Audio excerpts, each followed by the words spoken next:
Je m'appelle Marie-Ève Coton, je suis psychiatre et je travaille au Nunavik depuis plus de 20 ans. Et c'est justement là que je m'en vais pour voir des patients dont plusieurs sont en grande souffrance.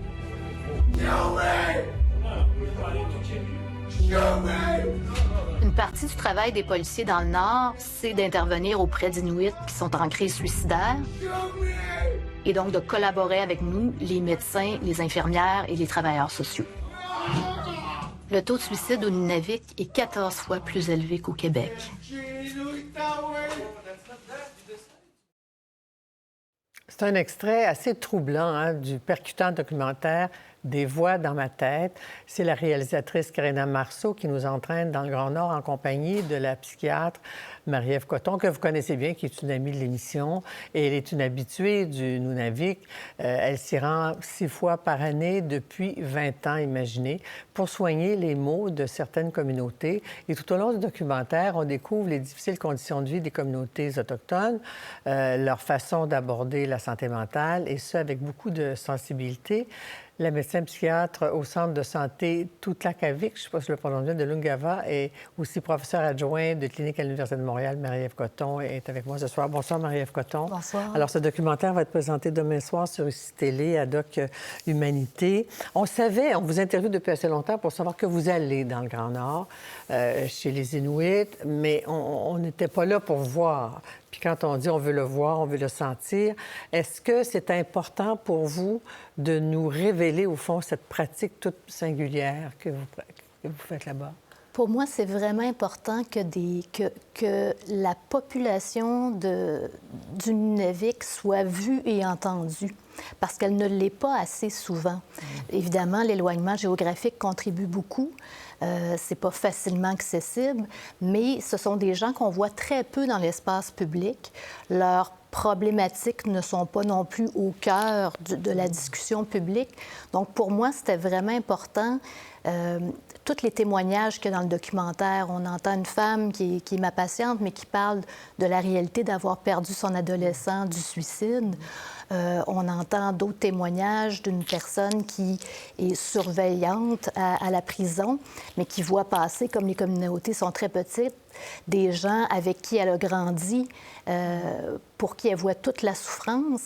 Parce que je pense que pour qu'on dépasse l'espèce d'indifférence populaire et politique qu'il y a par rapport aux conditions de vie déplorables qu'il y a au Nunavik, il faut que ça devienne des humains et non pas des chiffres, et non pas une population, mais que ce soit des gens avec un prénom, un nom de famille, qui ont des enfants, qui les aiment autant que nous autres, qui les perdent. Il faut que ce soit humanisé.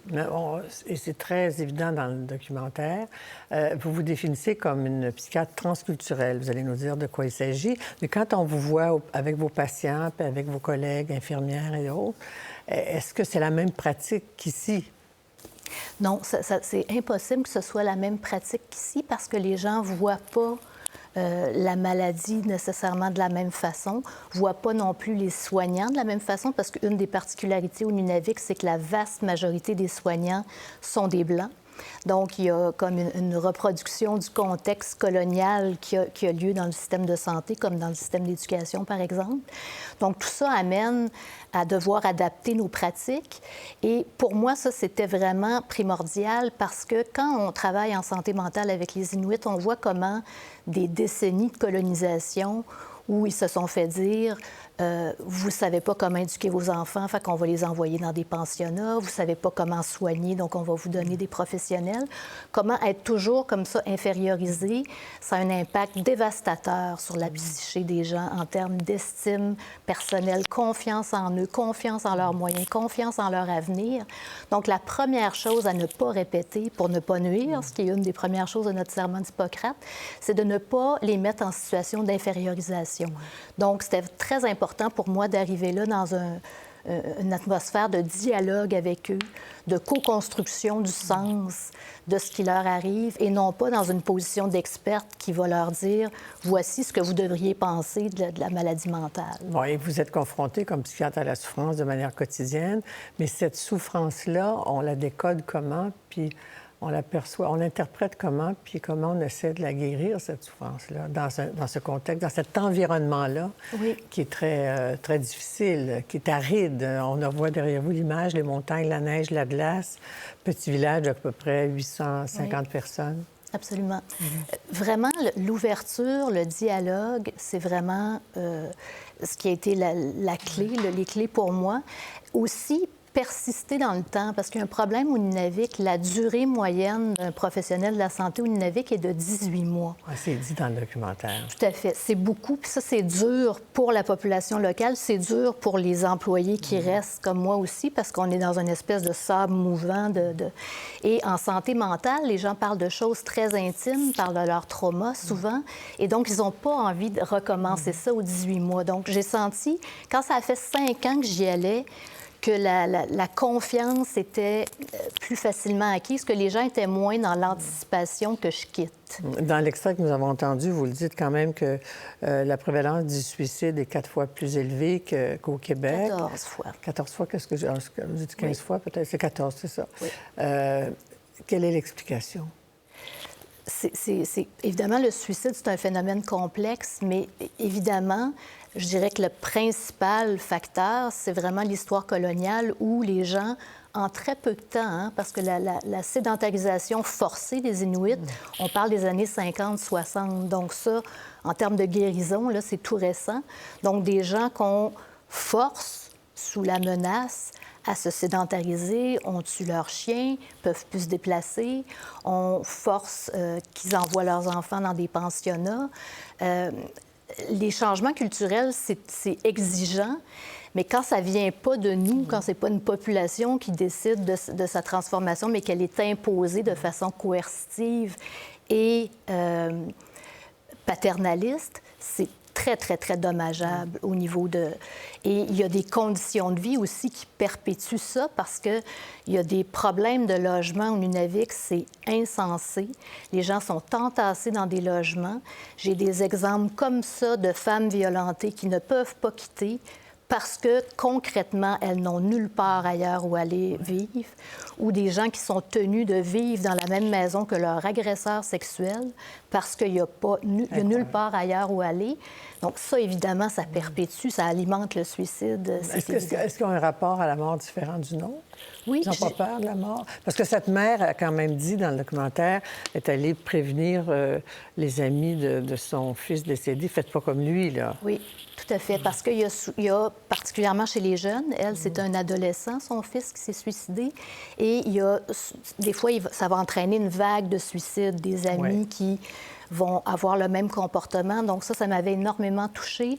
La première chose qu'elle a fait en apprenant la mort de son fils, c'est aller sur Facebook et demander à ses amis de ne pas le suivre dans ce mouvement-là. Et tout le monde connaît plusieurs personnes qui se sont suicidées. D'ailleurs, nous, on va mettre le téléphone pour les gens, parce que même si on parle du suicide au Nunavik, la détresse en santé mentale est omniprésente ici aussi. Alors, regardez le numéro. Et puis, il y a la nouvelle ligne aussi, 988, aussi, cette ligne canadienne, mais qui, au Québec, en tout cas, vous transfère au regroupement Appel, là, qui reçoit vos appels. Fermez la parenthèse. Donc, ils connaissent beaucoup de monde. Ils vivent dans une sorte de deuil perpétuel. Mais on va écouter une dame qui, vous allez nous parler d'elle, mais qui dit qu'est-ce que ça va prendre pour avoir de l'aide. On l'écoute. What do we have to do to get help? How many deaths do we have to go through in order for the help to come? Sorry.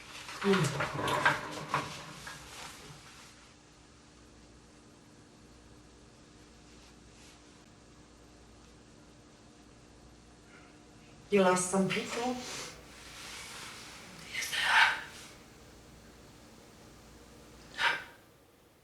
Qu'est-ce que ça vous inspire, cette scène-là? Et les gens ont eu la générosité d'accepter d'être filmés aussi. Oui, il y a eu beaucoup de gens qui ont, comme ça, ont donné leur témoignage. Pour moi, c'est déchirant de voir ça parce que ça évoque plein d'autres personnes qui ont cette réalité-là. C'est-à-dire que, en général, quand je demande aux gens, vous avez combien de personnes proches de vous qui se sont suicidées?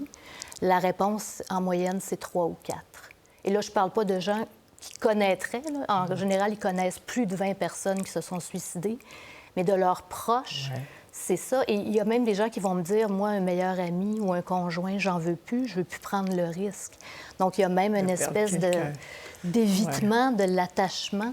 Qu'espérez-vous des retombées de votre documentaire? Parce que cette dame-là dit qu'est-ce qu'il faut faire pour avoir de l'aide. Si vous aviez M. Dubé en face de vous, ou M. Carman, ou enfin, je ne sais pas quel autre ministre, là, mais en face de vous, qu'est-ce que vous demanderiez? Je demanderais qu'ils soient traités comme les citoyens québécois, comme les autres, donc qui aient accès à des logements décents. Et c'est là où ça dépasse aussi, les impacts des problèmes sociaux sont tellement importants que ça dépasse strictement les services. Je pense que les services devraient être bonifiés parce qu'à 14 fois le taux de suicide du reste du Québec, il devrait avoir plus de services de santé mentale alors qu'il y en a moins. Mais ça va passer aussi par leur donner des conditions de vie décentes, des logements adéquats, investir davantage en éducation, etc. Dernier mot, des voix dans ma tête parce qu'il y a une patiente qui demande de garder un peu de voix dans sa tête. Oui.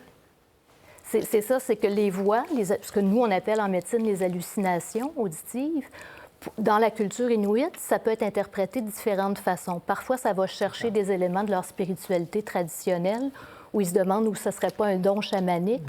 Et lorsque c'est le cas, bien, ça fait partie du fait d'être en dialogue avec eux et de co-construire le sens, c'est-à-dire qu'à partir du moment où un phénomène ne les dérange plus, et même ils en font un don, bien, c'est une croyance qu'il faut prendre en considération.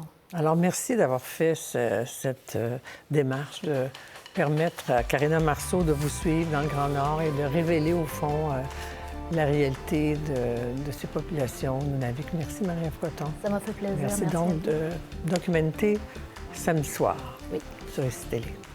Et surtout Point TV aussi. Oui. Pour voir nos émissions en entier, rendez-vous sur la chaîne ICI RDI.